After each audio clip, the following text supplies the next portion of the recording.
Hello friends, welcome to Matt kitchen. Matt কিচেনে আপনাদের সবাইকে স্বাগত। পুরনো বন্ধুদের পাশে থাকার জন্য ধন্যবাদ এবং নতুন বন্ধুদের স্বাগত জানিয়ে শুরু করছি আজকের রেসিপি। প্রথমে এখানে আমি ভালো করে কফিটাকে ধুয়ে নিয়েছি। এখনের কফিতে কিন্তু পোকা থাকে, এই যে ওয়েদারটা চেঞ্জ হচ্ছে এই সময় কফিতে পোকা হয়ে যায়। তারপরে একটা এরকম ছোট হাঁড়ির মতন স্টিলের নিয়ে নিয়েছি, তাতে জল দিয়ে একটু লবণ দিয়ে দিলাম। দিয়ে এবার কফিটা এর মধ্যে দিয়ে আমি একটুখানি ফুটিয়ে নেব, সেদ্ধ করব না, জাস্ট একটু ভাপিয়ে নেব। তবে এটা জলের মধ্যে দিয়েই ভাপিয়ে নেব।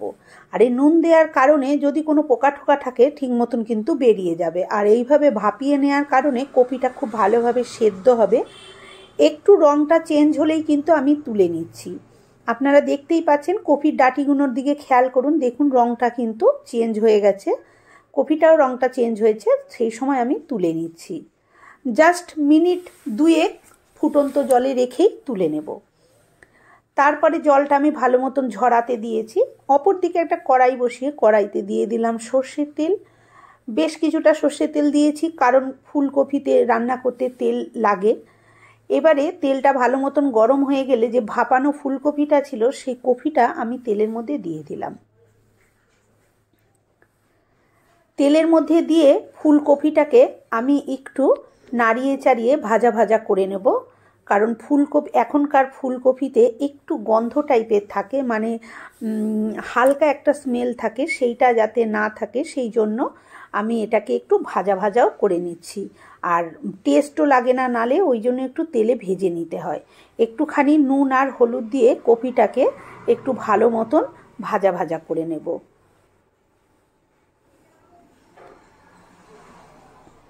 কপিটা দেখুন কিন্তু ভাজা ভাজা হয়ে গেছে। ডাঁটির দিকগুলো একটু শক্ত শক্ত থাকে, যদিও আমি ডাঁটিটা খুব অল্প করেছি, তাও একটু উল্টে পাল্টে দিলাম। এদিকে একটা আমি মশলা করে নিচ্ছি।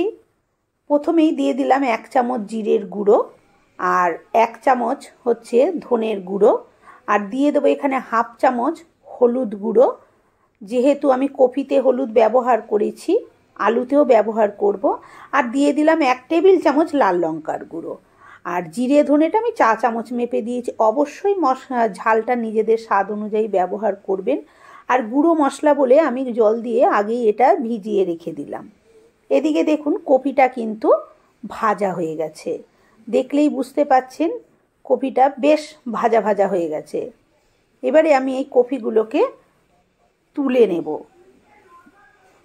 আর এই যে কপির যে গোড়ার যে ডাঁটিটা বন্ধুরা দেখতে পাচ্ছেন, ডাঁটিটা যতটা পারবেন ছোট নেবেন, কারণ ফুলকপিতে যতটা গ্যাস অম্বল না হয়, এই যে ফুলকপি যে ডাঁটিটা, সেই ডাঁটি থেকে কিন্তু গ্যাস অম্বলটা বেশি হয়। এবার এতে আমি কপিটা দেখুন এইভাবে ভেজে তুলে নিয়েছি। আর এই তেলটাতেই আমি বাকি রান্নাটা কিন্তু করে ফেলবো, আর কোনো তেল ব্যবহার করব না। দিয়ে দিলাম 1/2 চামচ সাদা গোটা জিরে। জিরেটা ভালো মতন ফোড়ন হয়ে গেলে আলুগুলো দিয়ে দিচ্ছি। আমি আলুগুলো বেশ একটু ডুমো ডুমো করেই কেটেছি, খুব ছোটও না আবার খুব বড়ও না, কিন্তু একটু ডুমো ডুমো করেই কেটেছি। আলুটা দিয়ে মিনিট দুয়েক এইভাবে আমি নাড়াচাড়া করে নেব। গ্যাসের আঁচটা কিন্তু আমার মিডিয়াম টু হাইতেই আছে।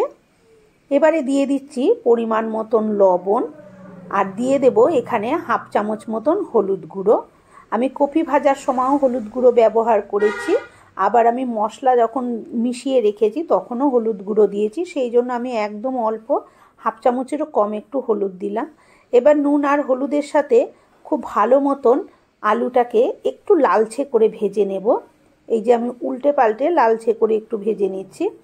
আলুটা বেশ ভাজা ভাজা হয়ে গেছে। এখানে একখানা টমেটো দিয়ে দিলাম। টমেটোটা দিয়ে আবার একটু ভালো মতো নাড়াচাড়া করে নিচ্ছি। টমেটোটা কিন্তু গলে গলে এসেছে। এই সময় আমি দিয়ে দিলাম সেই ভিজিয়ে রেখেছিলাম যে জিরে ধনে লঙ্কা সমস্ত মশলা, সেই মশলাটা দিয়ে দিলাম। আর মশলা দেওয়ার পরে মশলার বাটি ধোয়া জলটাও আমি এখানে দিয়ে দিয়েছি।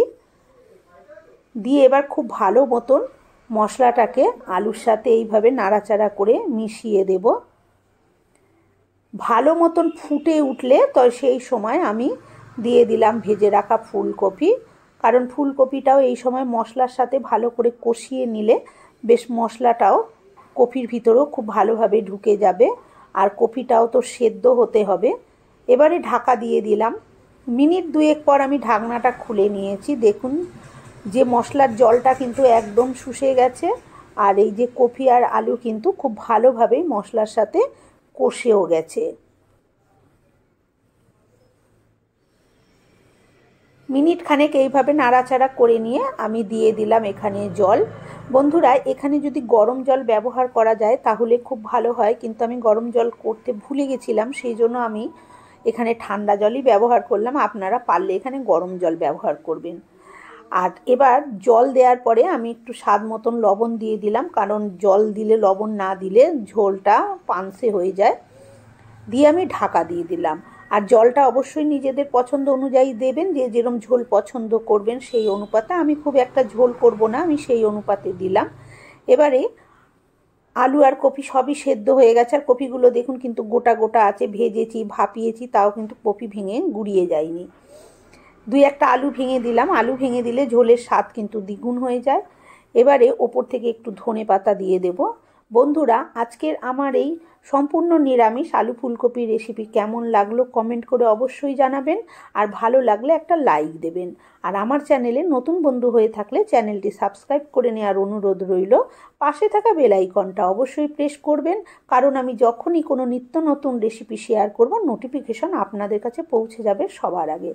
এখানে কিন্তু আমি একটুখানি গরম মশলা দিয়েছি, সেটা স্কিপ হয়ে গেছে কোনো কারণে, আর 1/2 চামচ ঘি দিয়ে দিলাম। এবার গ্যাসটা নিভিয়ে আমি স্ট্যান্ডিং টাইমে রেখে দিয়েছিলাম 2 মিনিট। তারপরে আমি সার্ভ করে দেখাচ্ছি কেমন হয়েছে। দেখুন গরম ভাতে এর স্বাদ অসাধারণ, আর নতুন ফুলকপি বলে বোঝাই যাবে না।